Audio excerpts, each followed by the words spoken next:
Yeah, I Hello? can hear you. Okay.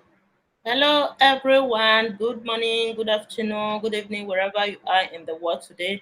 We are back again to discuss about happiness in Nigeria. I have with me in the studio all the way from the northern region of Nigeria, Mr. Magnus Oraka. So, sir, according to what you told me earlier, that there is a serious conflict in the northern region of Nigeria. What is going on? How can we end terrorism in Nigeria? Thank you very much. My name is Magnus Oraka. I am from the south. I'm an Orobo man, but I live in the north. Now, having cleared that out, let me state it categorically without fear or favor that the future for Nigeria with regard to insecurity is very, very bleak. Now, the problem with us in the south is that when we try to look at the political variables as they unfold in Nigeria, we tend to confront it with academic orientation of Western education, which by far and large does not is not compatible with the processes of understanding the Nigerian politics as it involves the northern dynamism in Nigerian politics. Before we even begin to start talking about terrorism, let us first understand the basic definition of terrorism. According to popular dictionary that you will find everywhere, there are three perspectives to terrorism. The first definition, like as I have here, is the deliberate commission of an act of violence to create public fear through the suffering of the victims in the furtherance of a political or social agenda. Now, the key word here is deliberate, or key phrase is deliberate commission. So for an act of terrorism to exist, it means there must be a deliberate intention to commit that act. And what is that act? The act of violence to create public fear through the suffering of victims in the furtherance of public or social agenda. This is evident in the situation of Nigeria. As a matter of fact, Nigeria as a whole. The second definition of terrorism is the use of unlawful violence against people or property to achieve a political objective. The key phrase here is unlawful violence, which is also evident in Nigeria. Even the people at the helm of affairs have become unlawful, pretending that they don't know exactly what is happening in Nigeria, and therefore they keep a blind eye or a deaf ear to terrorism, especially if it is perpetrated by kinsmen from their own region or their ethnic affiliation. And therefore, you see, terrorism is unhindered or unabated.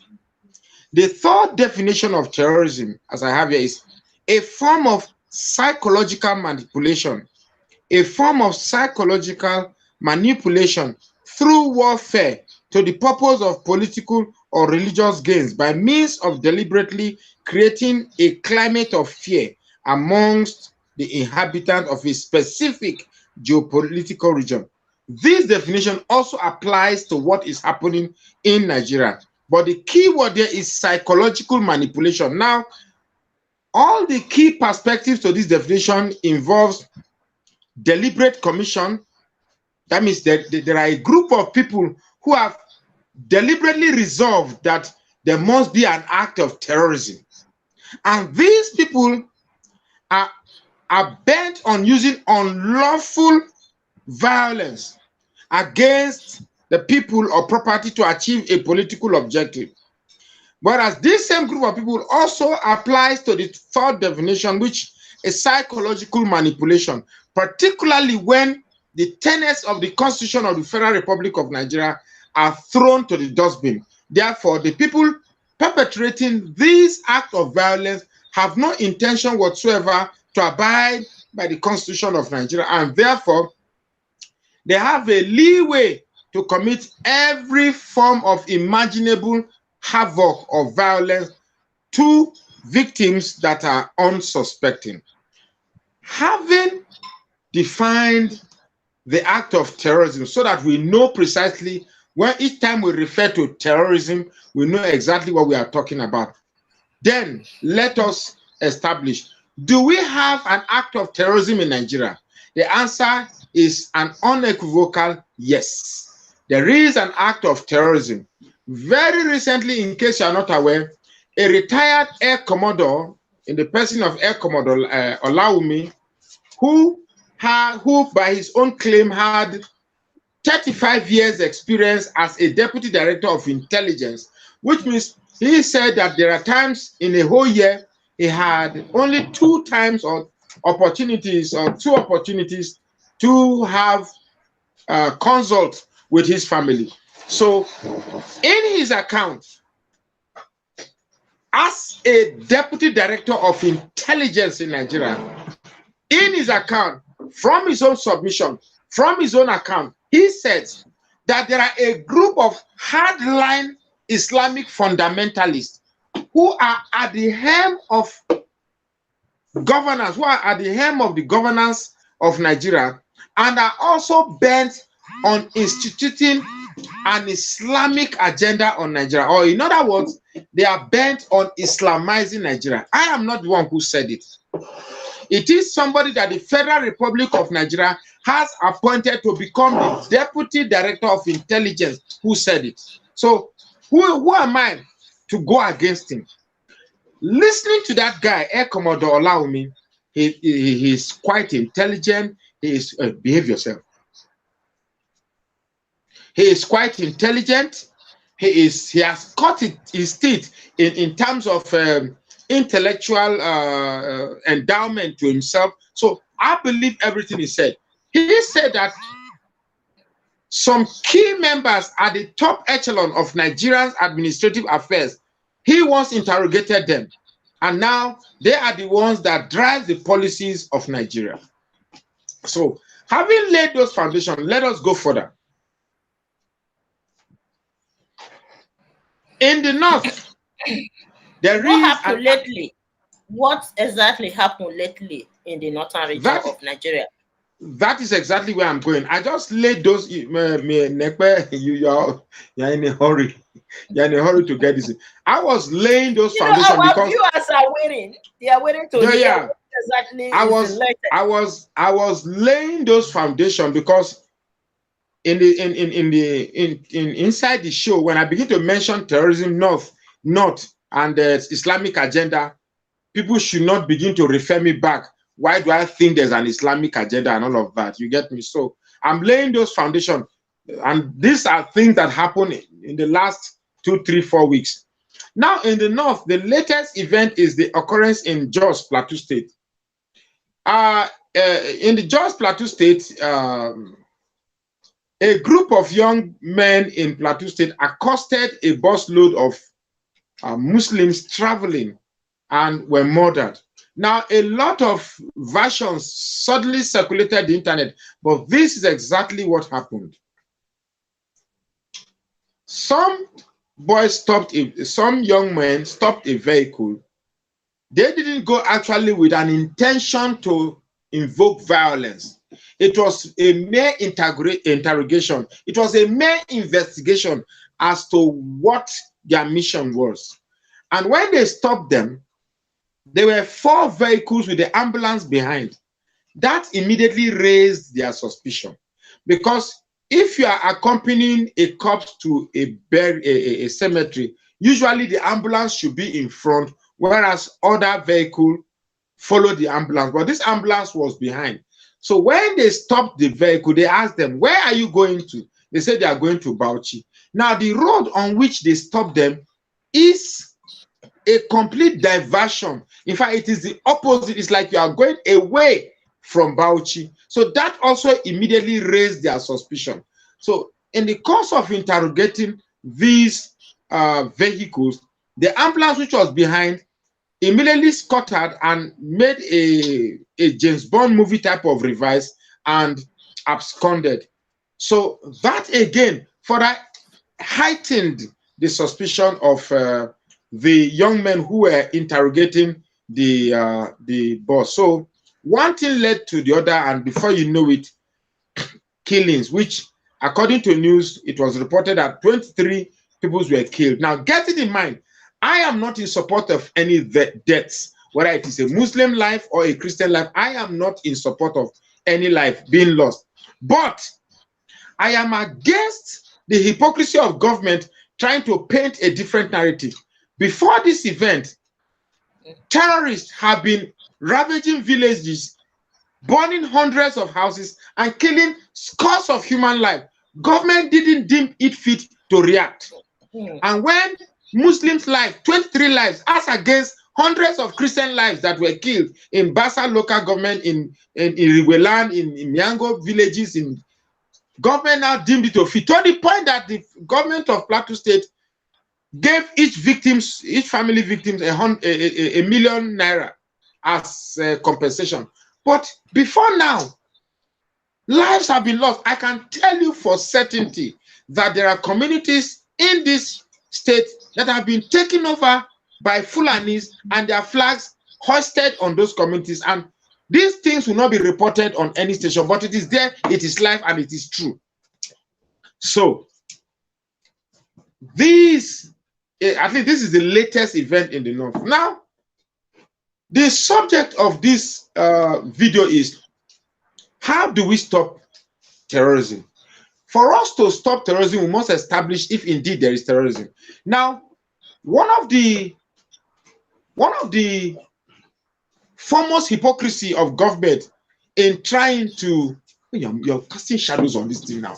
One of the foremost hypocrisy of governance in trying to stop hypocrisy is the refusal of government in defining the problem in exactly what it is. Government has been shying away to label those who are truly terrorists as terrorists. Rather, you are defining IPOB, who are mere revolters, who are mere agitators, as terrorists. We don't like what IPOB is doing, but that is not enough to label them as terrorists, because they are not the ones invading other people's territory and killing people and then trying to forcefully annex other people's land to become their place. So if government can identify IPOB who are not committing the same atrocities as the Fulani headsmen as terrorists, so why is it taking long for government to label Mieti Allah and Funam and all those who have bold-facedly own responsibility to some of the heinous atrocities committed in Nigeria, as being responsible for those atrocities? What has stopped government from labeling those same people as terrorists? Now, if you say you want to fight terrorism and you don't want to label those committing acts of terrorism as terrorists, then there is great hypocrisy in the resolve of government in wanting to solve okay, it means that there is, excuse me, it means that there is huge hypocrisy or humongous, monumental hypocrisy on the part of governance in trying to solve the act of terrorism. You cannot say you want to solve terrorism by attacking IPOB, by arresting Nnamdi Kanu, or by arresting Sunday Igboho. These are not key actors of terrorism in Nigeria. The key actors of terrorism in Nigeria are your kingsmen, the Fulanis. For government to show a complete resolve of wanting to stem terrorism in Nigeria, they must show, firstly, a resolve to identify and name adequately, rightfully, those who are terrorists as indeed terrorists. Okay. Mr. Raka, I have one question from your comments so far. Don't you think that if this Fulani herdsmen were in the position of IPOB members or whatever coming out on social media? Please, can you take that question again? I'm sorry, please. Okay. I said, don't you think that the government would have reacted differently if Fulani herdsmen were coming out on social media to criticize the government? Let me tell you, a lot of you have asked this question because you do not understand the psychology of an average northerner, or inclusively. Because according to what we have seen so far in the system, the government is placing more emphasis on those who are criticizing this current administration through social media, verbal criticism. Yeah, that means you have actually made my job easy. Now, when a government is chasing shadows and leaving the substance of the issue, because the Igbos or IPOBs, they are not terrorists. Forget that I once labeled them as terrorists. I just did that out of spite. They are not, as well, Igboho. And Igbo fighting for Odua, this thing, they are not terrorists. These are reactionary. These are reactionary activists. They are reacting owing to a system they deem evil. IPOB is reacting to a system they deem evil. But the perpetrators of this evil that is resulting to this reactionary activism is what government has refused to identify and color in its right color, or name exactly what they truly should be named: terrorists. And why I told you earlier on at the beginning of the show that the future of Nigeria is bleak is because that, well, it is no longer news that Afghanistan, the Taliban has taken over Afghanistan, and these are hardcore, hardline Islamic fundamentalists. And already I can tell you that some Islamic fundamentalists in the north are already being, they are already admiring the events in Afghanistan. What I'm afraid for in Nigeria is when it comes to the point where the extremists in Afghanistan are beginning to work with the extremists in Nigeria. That way, Nigeria will be in a terrible, terrible, terrible situation. Now, I still find it difficult that some of us in the South are still finding it as if we have this leverage of trying to play with the situation, trying to see the situation as an opportunity to exercise our great mastery of grandiloquence, trying as much as possible to use jaw-breaking grammar to describe very simple situation as it is. Because yes, the situation of our hand, or the coloration of the situation of our hand, is very simple. We have terrorists in our midst, and according to Air Commodore Olaomi, this set of people now have access at the top echelon of governance of Nigeria. If you have the likes of Pantami, which we have videos of him in the past, which shows clearly he has a deep-rooted hatred for Christians and unparalleled love for all the Islamic extremism in the Middle East, and he is a minister in Nigeria, then we're in a very deep problem. Then if you wrap that with the rather docile, sheepish, self-inflicted intimidation of the southern politicians, then you can see that it will not only take, it is not going to take long before Nigeria is Islamized. Now, let me quickly also add something. Somebody called me a few days ago and said that, how can I be thinking that Nigeria is impossible? And when I see him say it's impossible for Nigeria to be Islamized, I get one. I said, how can a man grow so old to this age, and then you don't think straight? Let me tell you, when we say Nigeria is going to be Islamized, to the average Southerner who is academically oriented, sees a situation of an Islamized Nigeria as a moment where one guy with an AK-47 strapped to his body, with a turban and a ruggedy face, with a kola nut dented teeth will come and announce, reading a paper, I am Hajab Hijib Ibrahim Allah Inikab Eli Habib. As of this day, the 4th of September, I, the leader of the Jamaatul Habib Hilib Habab, have declared Nigeria as an Islamic state. That is the mind of a southern man. He is waiting for that time before you believe that Nigeria has indeed become an Islamic state. That is very wrong. That shows that the money your parents spent on your academic pursuit in all your life has been wasted. The truth is that for a country to become an Islamic state doesn't necessarily mean it has to become or get to a state of declaration. A country can be Islamized if its tenets that drives the machinery of governance is manned by Muslims. Then you can say Nigeria is Islamized. So is Nigeria Islamized today? Yes. Because we have a situation by the commander-in-chief, the one who takes the final say of what happens to you, is a Muslim.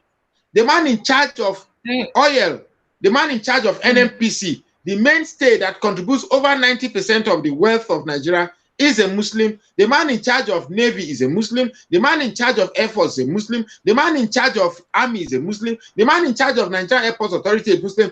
Virtually every facet that drives the machinery of governance in Nigeria is manned by a Muslim. So what are you waiting for?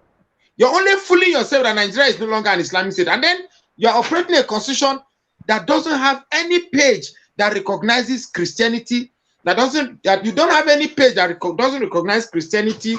There's no mention of Christian. There's no mention of Christianity. There's no mention of church. There's no mention of faith.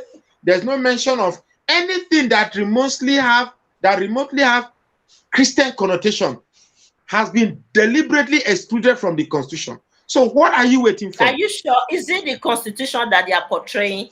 No. I said the Nigerian government is practicalizing what is written in the constitution. No. It's not. No. The Nigerian government, this Nigerian government under Buhari, is practicalizing what their forefather Uthman Dafodo set out to achieve: to dip the Quran in the sea. By dipping the Quran into the sea is the south. That means anywhere the Quran passes, Islam has taken over that place. So somebody was asking me, somebody was asking me recently, why is it that Governor Obaseki is dragging his feet to sign the anti-open grazing law into effect? And I'm saying, why is that a problem to you? Islam has conquered part of Edo State, the north of Edo State. Now, before we even go further, let me quickly make a disclaimer here. Islam is not a bad religion. Please, Islam is not a bad religion. Neither is Christianity a bad religion. But you see, the type of Islam that this cabal want to instill in Nigeria is the type of Islam that we are fighting against. I have very good Muslims. We have liberal Muslims. We have liberal Islamic states like Dubai, United Arab Emirates, even Saudi Arabia. There is church in Saudi Arabia. But the type of Islam that these fundamentalists want to bring in Nigeria is the type that doesn't recognize any other religion apart from Islam. It is type of Islam that says if you open your arm and your arm is showing as a woman, it sparks off erection. So I'm far worse that sorry, calm down. What is even far more worrisome about the type of Islam that these fundamentalists want to introduce in Nigeria is the fact that it is type of Islam that automatically subjugates your mind. It's a type of Islam that if you accept it, you throw away everything that defines you. I have a friend that's from that's an Edo man. I think he's from Auchi also, or maybe Edo not. He's a very educated man. Speak with this guy when he doesn't involve politics or religion, you will enjoy him. But the moment you delve into politics, you find that every atom of his body is programmed to support the North. So the type of Islam that they want to bring to Nigeria is the type of Islam that makes you believe that, well, the Fulanis are our conqueror and they should be given a leeway to determine everything that happened to us. And these Fulanis are the ones that are not skilled, are the ones that will not go to school, are the one that doesn't have the first classes, are the one that doesn't contribute to our sports, are the one that doesn't contribute to our medicine. Every facet of developmental department of, sorry, let me take that again. These are the people that will not contribute to any facets of the pillars of development of Nigeria. All they want to do is just to sit there. In all aspects. Yeah. In all aspects. All they want to do is just to sit there. Whereas you, Nekpe, that your parents spent money to send to the university, you have the intellectual know-how, I have the intellectual know-how. Let us do the work, and baboon the work, monkey the chop. Don't forget, when Buhari said that the dogs and the baboons will be soaked in blood, these terminologies are not random. They already know who are the baboons.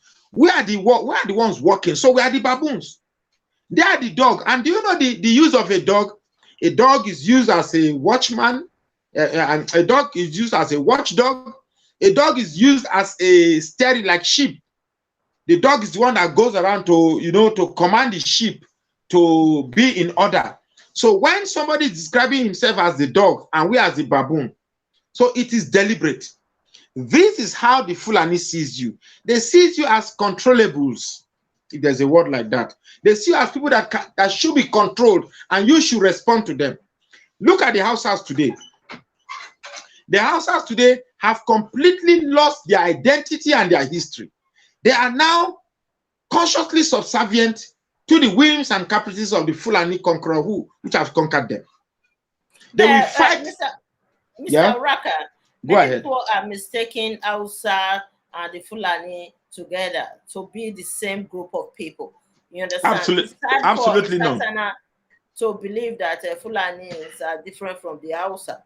Absolutely, so they are not. Distinguish these people. They are different. They are different. You see, the Hausas were conquered. The Fulanis actually doesn't have any land space in Nigeria. There's no ancestral land that links the Fulani back to 200 years ago or 300. There's no land in Nigeria. There's no point or where in Nigeria where their origin is actually from Niger. So these are people who came to Nigeria in their jihadist conquest and conquered the Hausas. Their real origin is from Niger. Why do you think in Nigeria today, a president of a federal republic on national TV telling the world that there is no way he can ignore his brothers in Niger? So when a president is beginning to supervise the construction by your own brother, Amechi, who is from the south, begin to construct a railway from Nigeria to Niger. And the purpose of that railway that links Nigeria to Niger is to, because one rail load or coach load or rail load of people is in thousands. So if today a train is leaving Niger to Nigeria and loads about 2,000 or 3,000 people, and these people can travel like sheep and goats. They can stay fold themselves anywhere and travel. If that continues within 1 year, 2 years, 3 years, 2 years, 1 year, 4 years, 5 years, 10 years, you can see that over time, all these outskirts that the pilot terrorists have captured, all these small hamlets that they have captured, the railway will now bring the real population now to go and occupy those places that these pilot terrorists have captured. So in the near future, let's say in 10 years or 20 years, you'll be wondering, how did we finally have Nigeria when we have, how did we, at what point did Nigeria come to a place where we have Fulanis everywhere? This is the idea. This is what is going on. This is exactly the plan. These people that you see going to bushes, taking over hamlets, they're just taking grounds for what the railway, every everything. You see, sometimes I look at every Southern, I look at, are we really this stupid? These are simple mathematics. You don't need a rocket science. You don't need rocket science to add these things together. The whole idea of the railway, when these captured lands are established that yes, they've finally been taken over, this railway to Niger will do their job, and we'll start bringing people there, and they automatically they'll go to those places that have been captured. When they say they want to change Nigerian name to UAE, United African Republic, it's a lie. It's a, you know, some of the topics that you've engaged me are very, very sensitive, very, very sensitive topics.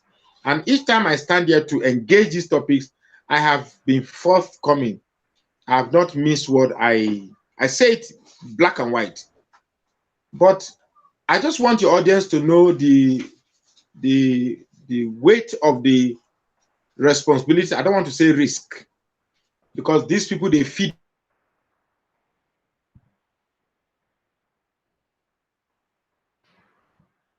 They should know the weight of. So, hello, can you hear me? I can hear you now. Okay. So